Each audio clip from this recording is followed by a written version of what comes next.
Hello and thank you for joining me. I'm Joseph Mertz, the founder and CEO of Sterning Group. In this podcast episode for Purpose, we actually sat down with two very, very interesting people. One is Ray Dixon and the other is Terry Morgan. Ray Dixon is a Mudbara elder.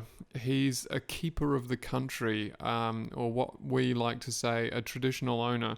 He sees himself more as a custodian, as he doesn't really believe in the idea of owning the land. He's up in the Northern Territory, and he recently came down to my house in the Blue Mountains near Sydney and joined us on the balcony out the back in front of the fire. And it was a very relaxed setting, so you'll hear a lot of noises in the background, including my young son. We chatted a bit about the problems that Indigenous Australians are facing when it comes to employment in Australia and how that impacts on their culture and how it's threatening their culture. It's threatening the movement or the passage of their culture from one generation to the next. I mentioned we were also joined by Terry Morgan, and Terry is a lecturer at Western Sydney University in Indigenous Studies. He's also a very close friend of mine and has known Ray for a lot longer than I have. Terry spent his life moving around different Aboriginal communities in Australia and gaining amazing amounts of insight and understanding of their culture. So I was very fortunate to have them both here in one place and was able to record the conversation. You'll also notice that Ray plays a few songs throughout the interview. He does this because culturally, music is a really important way to transfer information. I really hope you enjoy it.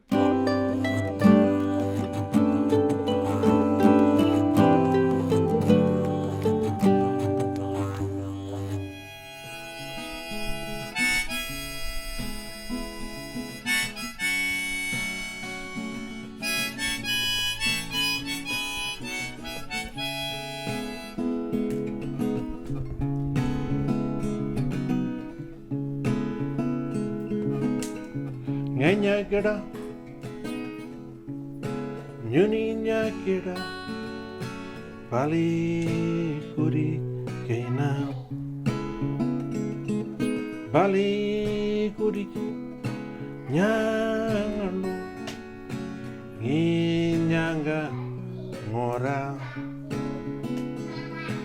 bali ngarangana, pada kudu. Nyamba tara ngolaka inyanga ngora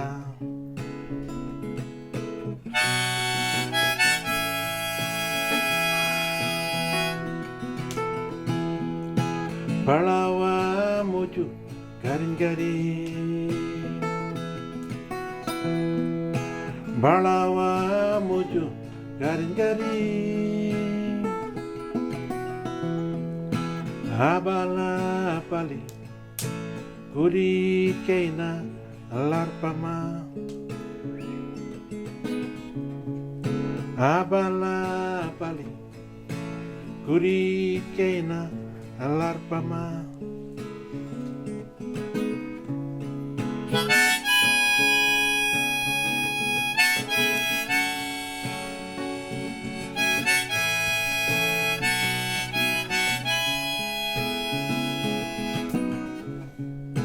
Nyundia walija Pananggo manini Kurit karile Nyuni nyangora Gadi patara Yanangini Lurpo Nyuni nyangora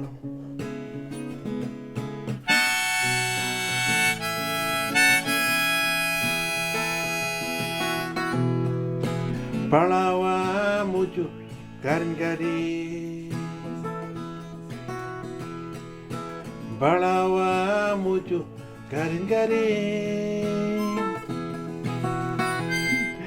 Abala bali Guri kena alarpama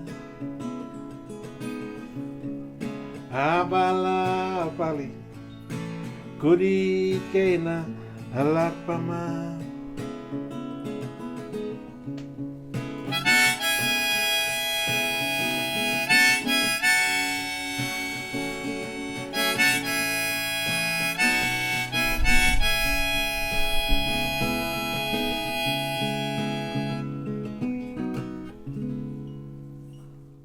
Thank you. That was beautiful. With the stray harmonica, and there was my 20-month-old son who decided he wanted to join in. By the way, but can you tell us what it's about? What that song's about? Yeah, I wrote this song based on my father and my grandfather and on country, you know, and they were strong men, and they live off the land, and when things change in their life, they started working for station for pastoral land, sort of in the 60s. It was sort of like hard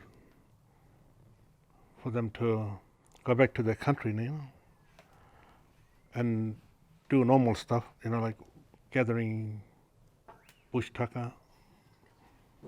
I guess that was like focusing on work, you know. My father used to stand strong for family, to look after family and work hard for family, and also for the land right. Come and then, and everyone stood up and stand up for their right to talk for, I think, everything, you know. And that's how I see this song is a song that make me feel I'm one of them, you know.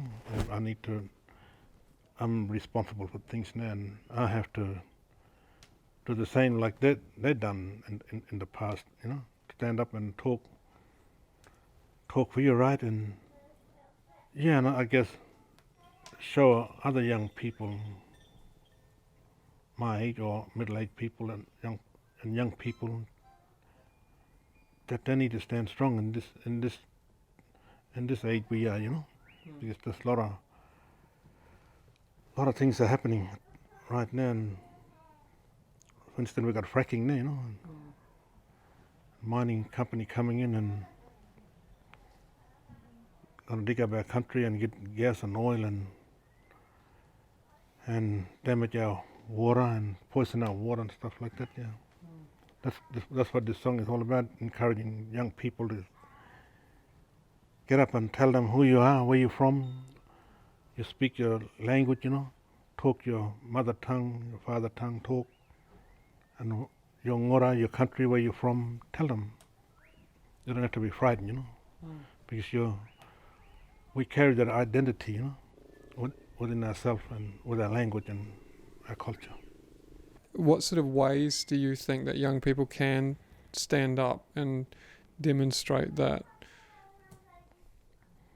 Well, I think number one is speak the language, you know, speak the language strongly and learn much as they can, and go back in the country and, you know, spend time with country and spend time with elders. They're losing that, you know, because it's like everyone getting into that phone and Facebook and stuff like that in these days. Yeah, it's driving them away and making them thinking in their mind that they're not responsible for things, you know, for country, you know, and it's not our responsibility. We don't wanna go in that thing anymore. You know, we haven't got. We're losing our culture and losing our identity, really, you know. I mean, for people who don't realise, it's, you know, as far as we know, that's 65,000 years of culture. That's a significant a significant amount of evolution, basically, that led to a social structure that was one with everything living. Those things out there, they need, you know, someone to take care. You know, I was talking to you about work and spending more time in the bush. You know, work, and you can feel all that spirit. You know, it's alive, and you can't just go there in a normal way. You'll get sick, or you'll be in the same spot, or you'll go a different spot, and you'll never find your way back. You know, all this sort of thing will happen. You know, it's live. And for an Indigenous kid to go out there on his own, it's risky because it doesn't know how to speak for him or herself, you know. Yeah, if he doesn't have that, if he hasn't learnt that That's right. from a cultural perspective. Because we were saying before, you and I were talking about it, how when you go to a different part of the country, you talk to the spirits and you let them know that you're coming and what your intentions are, and so it's really that they wouldn't even learn those things from the start. Yeah, you're right, and it's very hard, no? Because I don't know how we need to find a way to get them focused, you know. And it's there in country, but just that we need to not have to remind them, but encourage them to go back there, you know, and to get reborn again. You know, you gotta do that, and you gotta get introduced back to the country, you know. Yeah, that's the word I'm using, you know, because I come from a strong cultural background and your spiritual background again. You have to identify yourself, and for that reason, we need to find a way of making a program or something to generate a young people, you know, to get them good job or something, you know. Yeah. A way that they're physically still on country, but still able to function in civilization if they want to as well, you know, like I think, and keeping them around long enough, because you were talking earlier about how the impact of drugs and alcohol, and how that's, well, the end for a lot of them, which is really oh yeah, unfortunate. Well, that's an understatement, because yesterday we talked about how a lot of the employment programs that they traditionally look at the moment are very much about just taking Indigenous people and training them with just the skills of the West, the skills that will kind of keep them going in civilization, and just train them with that, and that's it. You're right. That's what's happening right across now, and it's not sort of helping our young Indigenous mob, you know, giving them that bit of steam to work in that area. But when they go back in the country, in the community, that's nothing like that job, you know. They're trained for it. Nothing back then that in the community. Yeah. See.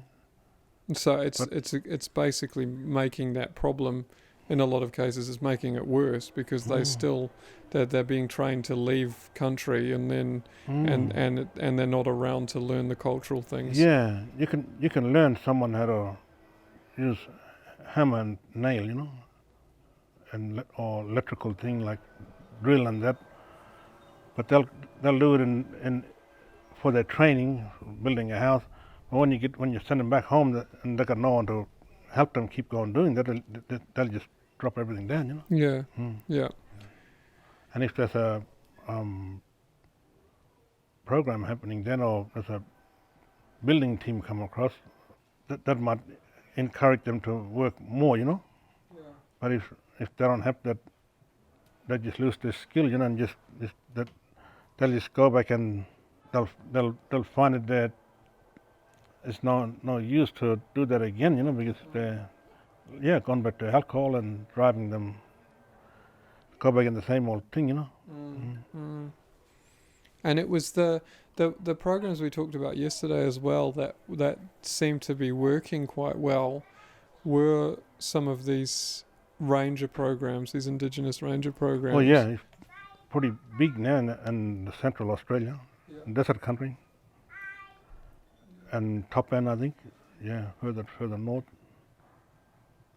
in all that island. But just one area missing out is that Barkley area, you know, from Tennant Creek. Okay. Yeah, Yeah. but That's near where you are, isn't yeah. it? Yeah.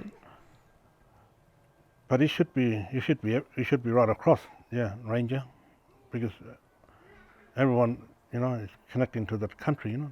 That's what should be happening right across. So because they can apply traditional land management practices and stuff like that. That's Yeah. right, yeah. And they can still, Keep their culture strong, you know, yeah. and also their identity, you know, because that's a very important one, you know? Yeah. Speaking your language, and I go back to that again, and that's what this song mean, you know. That's the only way you can identify yourself, you know, who you are, you know, with your own language and your tribe and culture. Very important. All that thing would have been lost a long time ago, but I didn't want to throw that away because that's very important for me. Yeah, because my mother and my father told me you gotta carry this. It's your self, you know, and you're taking your people and your language, your country with you, no matter where you are. From my understanding, your view from a cultural perspective is much more that we are all one. It is just one. I've heard the reference quite a few times with Indigenous Australians where they say, I am the water and I am that animal and I am. Yep. Can That's you right. explain that a little bit more? Well, that's like we'll call them Waramala, you know. You yourself, I'm a Waramala for my home. If I leave this world, you know, I'll be like that bird I was telling my friend Terry, like that storm bird, you know. And every Aboriginal person got totem, you know. Mm. They go back to that. They can be spirit in that water, like you said, you know, or in that special tree there, or any animal, you know. Mm. Yeah, pretty much gone back to your country, you know, Mm. in spirit. Yeah. And do you think that's why it's so important to take care of everything? Because one of the things, I can't remember the technical term for it, but this idea that every person is kind of assigned or is meant to look after. Terry, what was the name of that? Where every person was given a particular species to look after, and if someone wanted to come into that area and hunt that animal, or they would ask. Part of the sort of integrated kinship system that most Aboriginal groups have in Ray's culture. He's part of a particular kinship group that has responsibility for not only people but animals, plants, places and so on. They're relatives as well. So the kinship system is not just about people's relationship to other people, it's about the relationship of everything in the world. Ray, maybe you could just explain the skin group system in your culture and your... It's like skin group, yeah. Like for me, I'm Jimija, and you gotta carry that to when you go to another community or country. You can get connected to other tribe, you know. And if you say you're a Jimija, well, somebody else will be like your skin. They'll connect you onto that family tree over there. They'll be like your family, but from a different tribe. But you'll get connected on, you know. There's nobody in the world that you're not related to in some way. All you have to do is, when you meet somebody who you haven't met before, is explain who you are and what your connection is, and in conversation with them, you'll find that connection. Yeah. And then you'll have a kinship relationship that tells you what your responsibility is to them and their responsibility to you. I see. So Okay. if I run into someone is skin like Jula, well, I'll be like his cousin, and it'll be my cousin. See, and he'll take me on unless your uncle and auntie there. you follow me, I'll take you to my mother and my father, see? And I'll be related to them as uncle and auntie then. I'm their nephew. Yeah. Hmm. And that would apply if you just literally went off and met someone you'd never met From before. different tribes, yeah, like from Walpri side, you got like Warramungu side, yeah, other language group, you just fit into them, you know, by your skin group. And do you think that's got anything to do with why Aboriginal people are so, well, it's, from my understanding, they've been a very peaceful people? Is it the fact that they you know, if you look at Indigenous Australians compared to other Indigenous people around the world, I don't know, warfare plays a big part in a lot of cultures, and it just doesn't seem to play a part in Aboriginal culture. Well, No, at least not as strong a part. No, in our history, we're just sharing our culture and like and ceremony, you know, and doing trading, you know. That's been going for a long time, and you couldn't break that friendship there, you know. Because that's the only way we could get things. You couldn't get a stone axe because a stone axe comes from somewhere else. You know, because people got different, you know. In other community, it's probably got spear, you know, and you can't get spear, you know. Well, in Raya, you can't get spear. So making sure you don't burn those bridges, basically. All that kind of thing, and that the friendship was there, and that's the only way we've been keeping our friendship and culture strong and travel, you know, the movement, of Aboriginal people, no war, just spending time on. There's no doubt that different Aboriginal groups had border skirmishes over things and disputes over things that sometimes would erupt into fighting, but most fighting, from what we know and even from what I've seen, is basically ritual. There's no such thing as moving in like an army and annihilating your neighbours, wiping them out and taking over their country. That's not something that's even to be thought about, because the only country that really matters to you is the one you're responsible for. You don't desire anybody else's, because you're not related to the spirits on that country. You can't. No. So when a mutual friend took us up to King's Tableland today here in the Blue Mountains, to an Aboriginal site, either Gundungmora or Darug people, we're not sure, who inhabit the Blue Mountains and have for millennia. But this site has things like axe sharpening grooves, and little water catchment recesses, and it has a shelter and some art sites. And the other thing it has is it's a high rock platform. You can see right across to Sydney from it. You can see why people used it, because it gave you a fabulous vantage point. And Ray and his wife Thelma were immediately interested in, they immediately felt the presence of what Ray calls the Nguramara, the keeper of the country. You know, they're aware that the keeper of this country is a different person or a different spirit, and that they are basically there looking after the country. Yeah, and so they owe their respects to the Nguramara for that country. I see. And everywhere you go, you have to basically submit to the laws, the rules, the dreaming stories, the things that are set up for that country.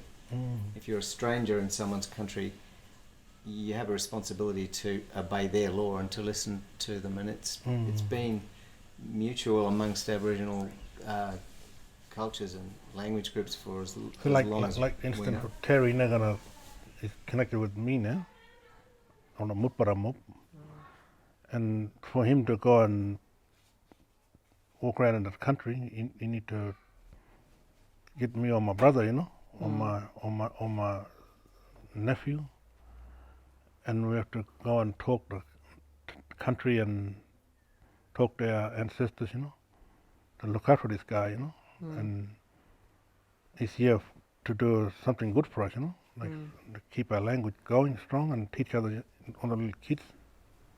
And the only way it makes sense is if I'm part of the kinship system. So in an honorary way, I guess. But so Ray and I call each other brothers. Even though I'm about 15 years older than him, I call him my older brother, my baba, because he's my cultural superior when I'm in his country. He's the person who's guiding me, and he calls me Jimaja, his younger brother, because I'm the learner. Barada, I call you. Barada. Barada. Barada. Yeah, that's little brother. Little brother. Yeah, okay. Barada. I've been demoted. Yeah.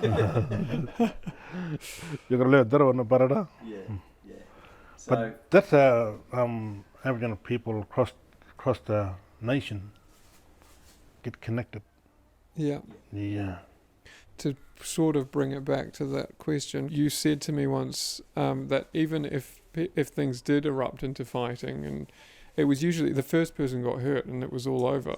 That was basically... It was like a ritual that says some kind of atonement needs to be made for an offence that's committed. Yeah. But that atonement, it may involve physical injury, but it never involves wiping people out or anything like that. No, nothing. I want to demonstrate to people who are listening who aren't aware how incredibly complex the system is, but how it works, and it has worked for such a long period of time. And had things not happened the way they did, it would undoubtedly still be working. To enter Aboriginal community these days, and you wanna make that business run properly, you need to get connected. Yeah. I always go back to that. You gotta get connected with that Ngoramala, with that person, T.O. Traditional owner. You gotta get connected with them and go straight for them. And the first thing you'd ask, who can I speak to in Indigenous? They're the one belong to this country, you know. Doesn't matter there's a flash office there, but someone in that office need to pay respect to that mob outside there. Yeah. And to make your business run properly, you need to get them inside and talk to them. Yeah, and first of all, you need to get. But before they used to smoke, smoke them up, people, when you explain what smoking is. That smoking is mean that they get the leave from your country, and it's like they're introducing you to their land, they country.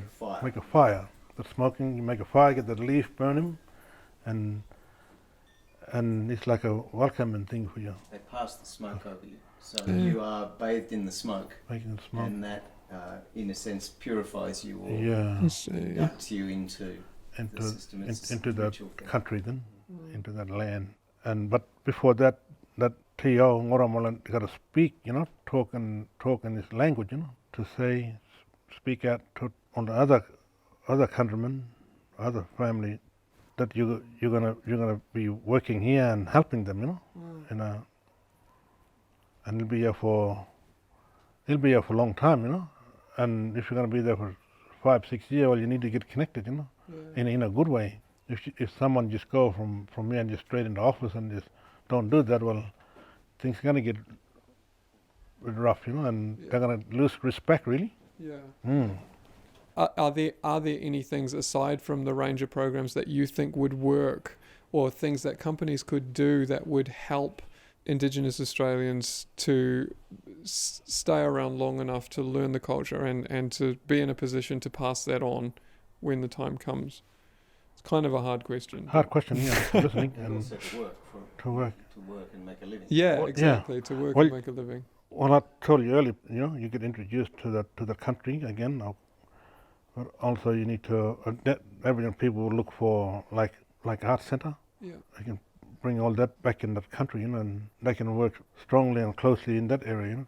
Just keeping your culture alive, and also encouraging young people to do the same thing, because that's the only way they can know their identity. If you train them up and put them somewhere else, well, they lose their identity.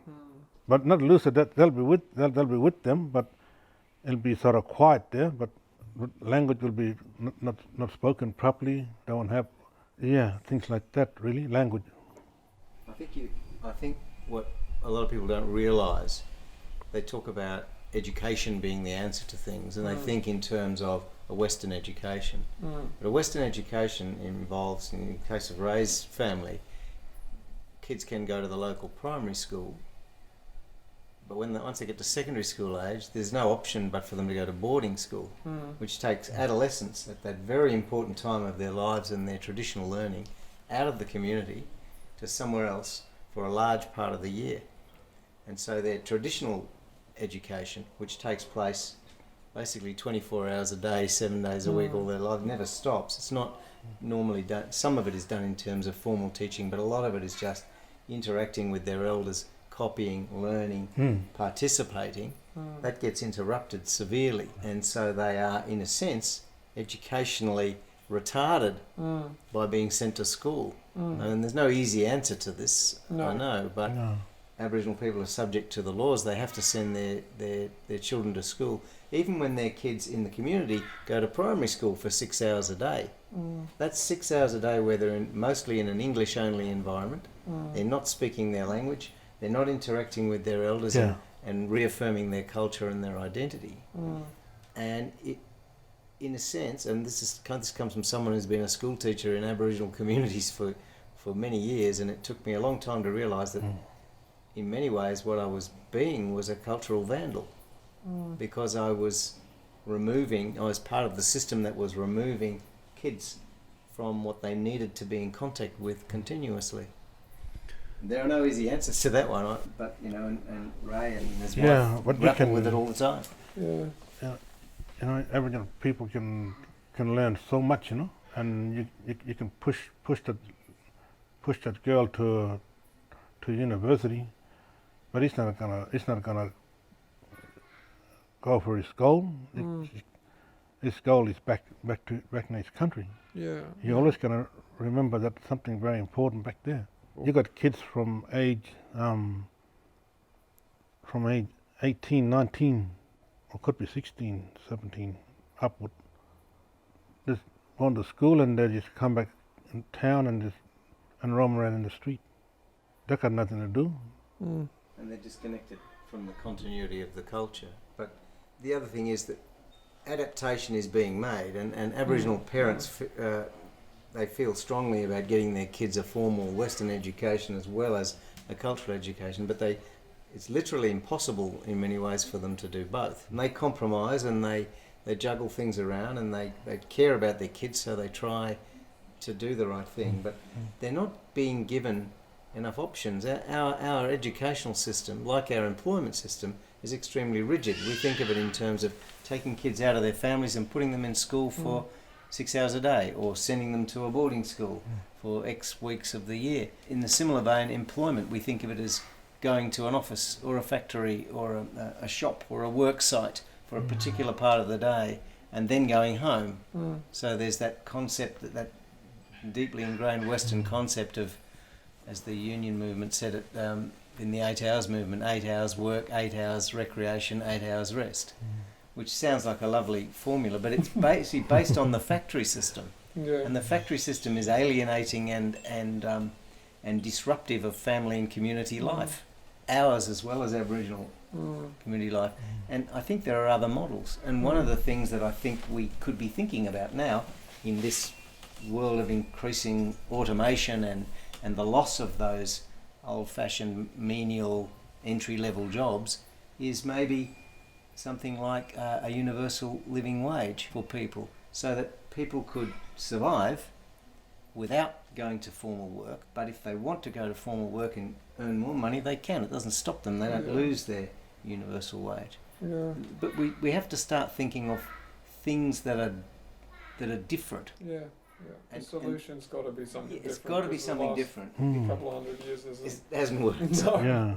I completely agree. I think that some kind of universal income What's the correct term for it? Well, there's a number of terms for it. One is a universal basic That's income, right. or a universal basic wage, Yeah, in which every adult gets paid. yeah. Which Because is- Sweden's trialling it at the moment, I read. It's being trialled in some other places Oh, too. really? And it might take a while to get it right, but I think we can't pretend anymore that there are jobs out there for everybody. And when you're the most disadvantaged in terms of competing for those jobs, like remote community Indigenous people who are far from where the jobs are, it's a terrible pretense that they can compete in that market, no matter how much we train them or make them job ready. They have a huge disadvantage over somebody who's urban and who's in that culture. So why not stop pretending? Yeah. And why not change the employment system, change the income system? Well, for instance, for me, I'm a musician. I'm an artist. I'm a musician. I'm a singer, songwriter, and I want my grandchildren to see me as a Mutpara man. Doing what is best for me, sharing in the world to the world. My identity and my skill through music, and sharing my language to people out there. And the thing that is preventing Ray from doing that at the moment is the fact that he needs to work a regular job that keeps him away from home, away from his family, and away from his guitar and his culture, his cultural work. So he needs to find a way to make the cultural work pay him enough to support his family. And the arts, including music, have been an almost natural gravitational thing for a lot of Indigenous people, because it seems to be a way that you can express yourself, you can keep your connections, you can use your language, as Ray does when he writes songs in Mudbara language, and hopefully you can make some money out of it. But it's hard for any musician in Australia to make a living and support a family. Any musician in the world. Yes. Much more so perhaps for an Aboriginal person from a remote community, except for the fact that what he has to sell, if you like, or to perform is something different and unique and very appealing to a lot of people. Yeah. I think you should let him do some more of it. Yes, absolutely. Do you want to play something else? Yeah. I'm thinking what song I'll That's the goodbye song, Ray, because I love that song. the goodbye song. It's a song that is sort of connecting Aboriginal people, or even non-Aboriginal people to where their countries, Yeah. And why is it called Goodbye? I mean that you're leaving your physical home to a spiritual home now. Yeah. Okay. That's the one now.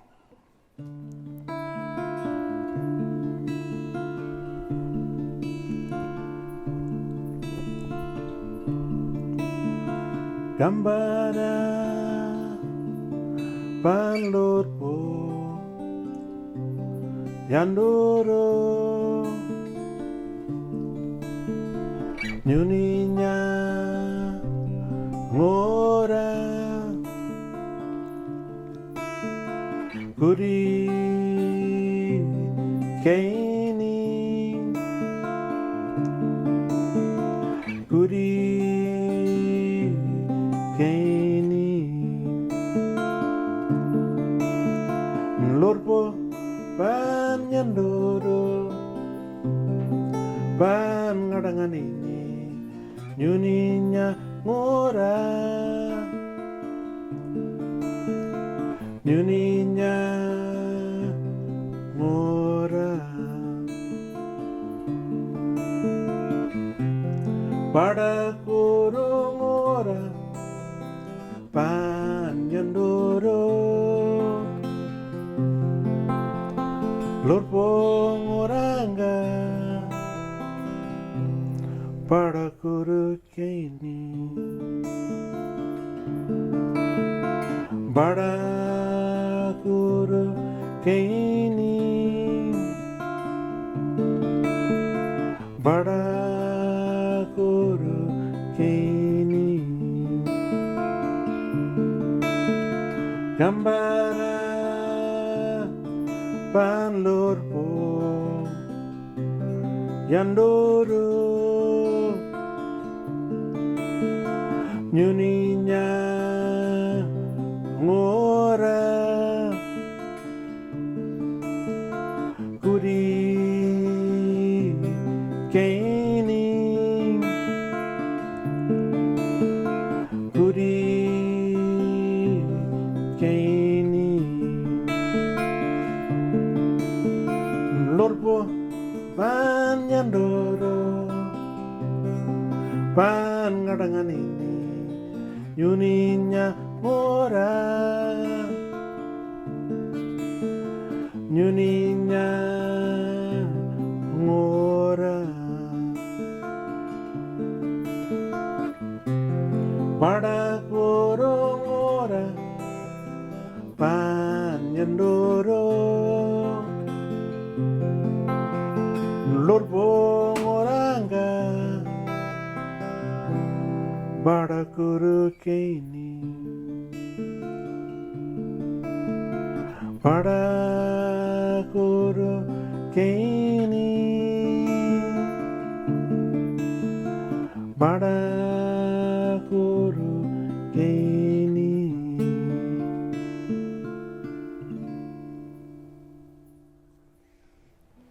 I really, really like that one. I think that's my favourite.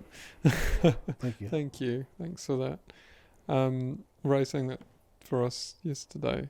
Was it yesterday? Yeah, it was yesterday. It's a really, really beautiful song. It's actually my mother's. I've sent that song to my mum.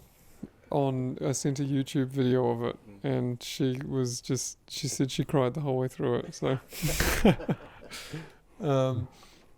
anyway,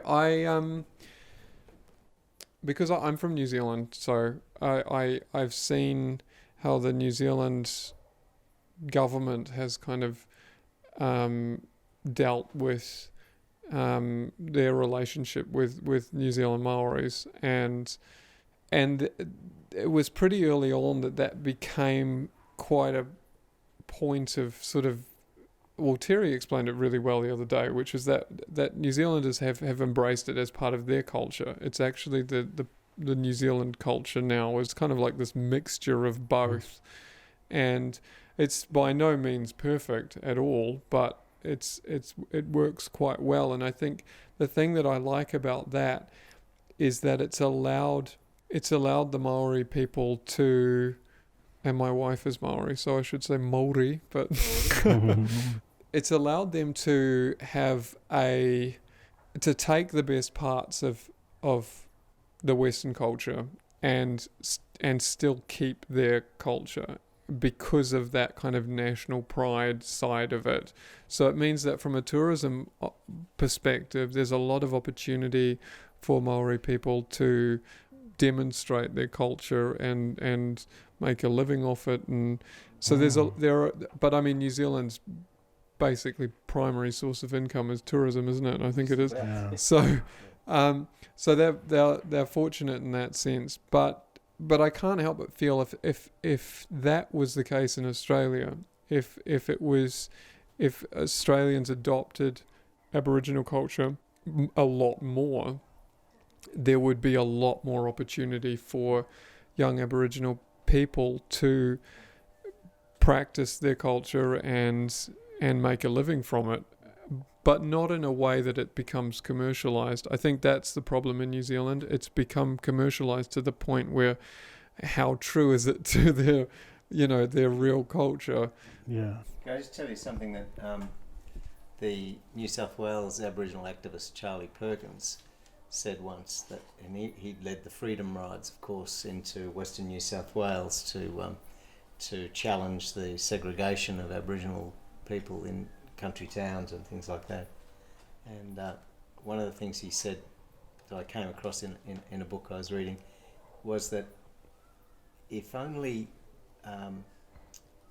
white Australians knew that Aboriginal people are ready to share their culture, and there's an opportunity there for white Australians to, as you said, embrace that as part of their culture. And see what they can learn. Exactly. Yeah. And be proud of it as part of their national heritage, And he said he was so frustrated that he said, and all I have to do is ask. And rather than asking, what they've done is disregard, suppress, legislate against by doing things like legislating English-only schools, actively suppressing something that could be of immense value to them, and not being prepared to listen. Yeah, I absolutely agree with you. So to kind of close it off, Ray, do you think that programs like the Ranger programs, do you think that the future of this working could potentially still be centred around Aboriginal youth working in a lot of different industries, a lot of different types of jobs, or do you think it's very much going to be centred around them working in the arts and areas like that? It'll open the door for non-Aboriginal to come in there and work with Indigenous from there, and also give them that opportunity to go in the city, you know, and they can do training on something new, you know, or if they want to go to the next level, this could be chance for them there to think, you know, and But at least keep that connection with country keep at the that same connection. time. All that. How do you do that? Well, you gotta go back to the country, you know. You always go back to country. But you do see a future where young people will be leaving country to go and train and learn, maybe go to university, whatever, but will be coming back. So they may end up with a lifestyle where they move back and forward. Yeah, and they'll Which pass will not be easy. They'll pass, you know, through a range. Yeah, that's the biggest thing we everyone sort of doing at the moment, and everyone is happy, you know. The Ranger program. And it really sounds like those sorts of jobs where they are on country all the time. They are going to be the most likely solution to this. But the thing that I really like about what you've said the whole way through, Ray, is it's very much been about this sharing mentality. That's this right, kind of we need. That's what I'm saying. Terry, if someone can get trained, and the door will open from city, you know. Yeah. Just to come and experience the city way of working, you know. If they're doing ranger over there, they could be using technology stuff for doing, you know. So there could be, in fact, an Indigenous ranger group, for want of a better word, for urban Aboriginal people, in which they could work on their country, which might be Western Sydney or something like that. But they could do things that were connected to that country through a program that allowed them to integrate their knowledge, the knowledge of their elders and their traditions, with scientific knowledge, and whether it's environmental work, arts and culture work, caring work, whatever. But that's I'd never thought of that before. No, I hadn't thought of that either. And even for a thing as well, for tourism, you know. Tourists can travel out there, and they need to know all these things, you know. Even a little bit of skill can help you, you know. Tourism is a bit of a two-edged sword. Two-edged thing. It has to be managed very carefully. Yeah. Otherwise, it becomes a big commercial. Yeah. But if it's managed by Aboriginal people, and there are plenty of examples of that, I think of the Tiwi Islands, where they do things like they have fabric design and production with their traditional designs that they control. They have Tiwi Tours, which is an Aboriginal-owned company where you can fly or go by boat to the Tiwi Islands and be taken by young Aboriginal guides around the islands and shown all sorts of things. And I think while it's owned and controlled by Aboriginal people, not by some outside tourism company that's imposing a model that doesn't fit, then it's fine. And it might not be something that runs all year. It might need a layoff. One of the things that happened in the old station culture that Ray's father worked in was that they worked as stockmen, and they worked hard, they worked 7 days a week and so on, but when the hot season came along, there was a layoff where they could go back on country, they could camp, they could then perform ceremony and do things. So there was an understanding by the pastoral industry back then that they had to give back some as well.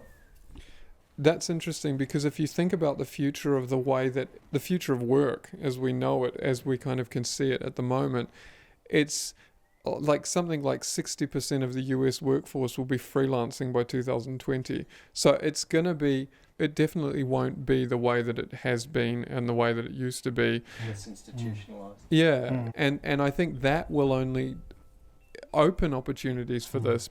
It'll be a key part to the solution. And also I reckon, Gadia only can get really connected is through language. Gadia means white fellas. White Oh, fella. yeah. That's pretty powerful thing, language. Yeah. It can connect you to the whole.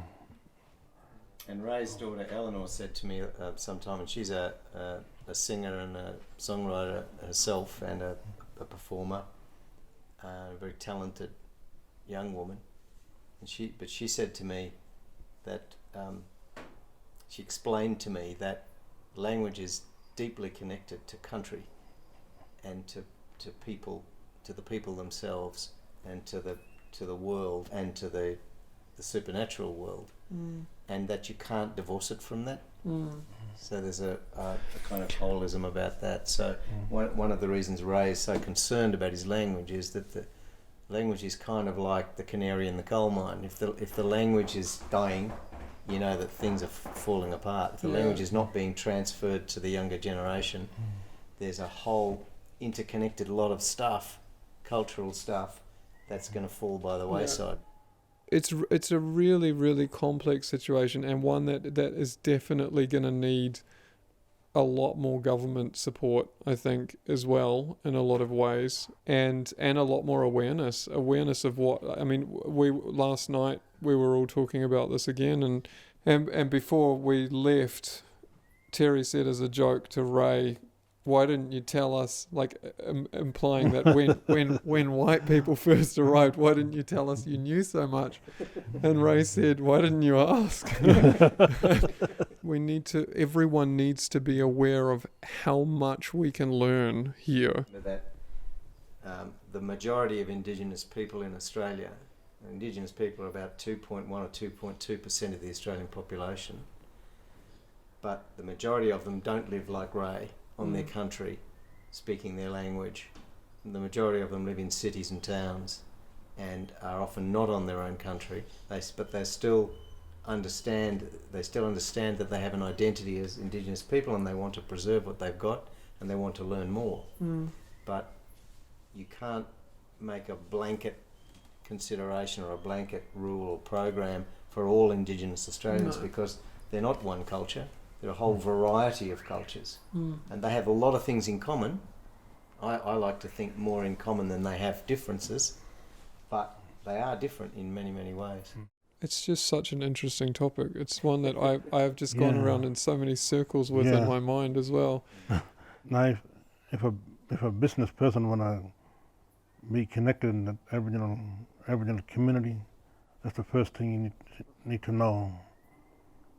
Get connected to Muramula, the TO. Keeper of the country. Yeah, and I can respect their culture, their law, and they'll give that back to you, Yes. If you make that effort, they'll reciprocate in spades. And that's the best thing Aboriginal people will like to do, share it, share it back, and like my Barada, my little brother, that's where he's heading, and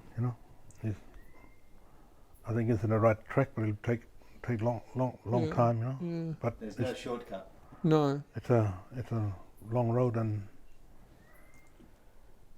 it's got a big history, For anyone who's listening, and if you are looking to do something to support Indigenous Australians or create opportunities within your organisation, don't look at it just from your organisation's perspective. Look at it what you can actually do that's going to be meaningful and important to this, and in a way that will help them learn their culture and keep that, and not just become westernized, whether that means giving them time off to go back to their country or giving them opportunities to share their traditional knowledge within the organization to improve aspects of it.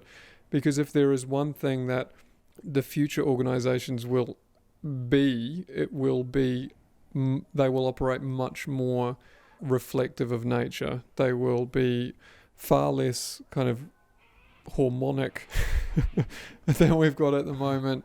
And, you know, it really they really will be about building organizations that will thrive and will give back and be much more, I always say that from a business viability perspective, I truly believe that the future of business means that the viability of a business won't be calculated on profitability and cash, which it currently is. It'll be first and foremost based on social and environmental impact. And then if it can tick those boxes, then yes, can it make a profit? The amazing thing from my perspective is through this entire journey, hearing the way that the Aboriginal culture has progressed and what it is today, is, as a business person, seeing the parallels with how that can actually improve the way we do business, no end, you know, and put us much more in harmony with the planet, and it's exactly what we need right now. So don't be afraid to try something really different, because nothing amazing or nothing extraordinary ever came from people just copying everyone else. So thank you so much, Ray. I really appreciate you coming and talking to us. Yeah, thank you, and I think thank Terry and Sue for And keeping Terry us and in their Always a pleasure. apartment or in their country or in their house. You know, that's very, very special friend. Yeah.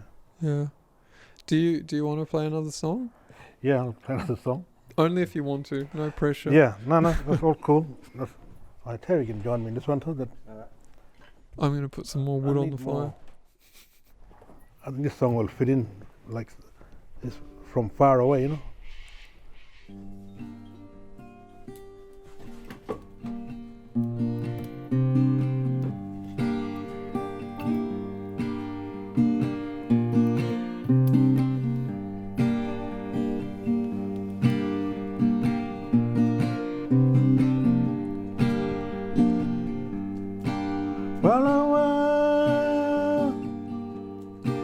Yanani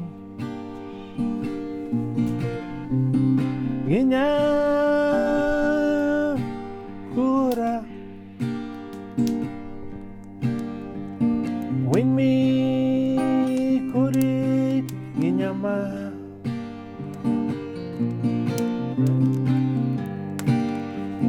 Mojo Ginyanga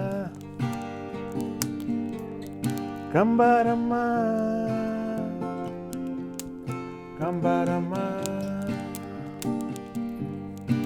Nginyanga Ngora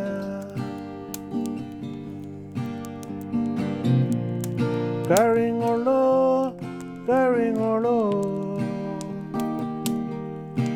Balawa Janani Lorpo Nginyanga Ngora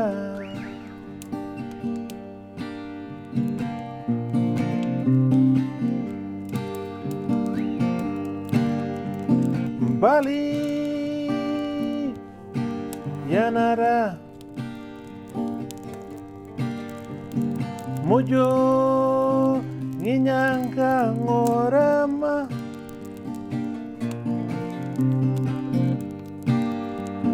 Pendika Palikeina Walonga Manyan Nginyanga Yolo Kambarama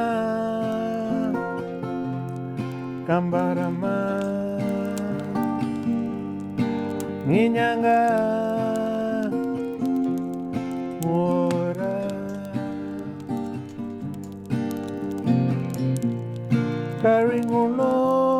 Karingolo, Palawa, Yanani, Lorpo, Nginyanga Ngora, Lorpo, Nginyanga Ngora, Lorpo, Nginyanga Ngora.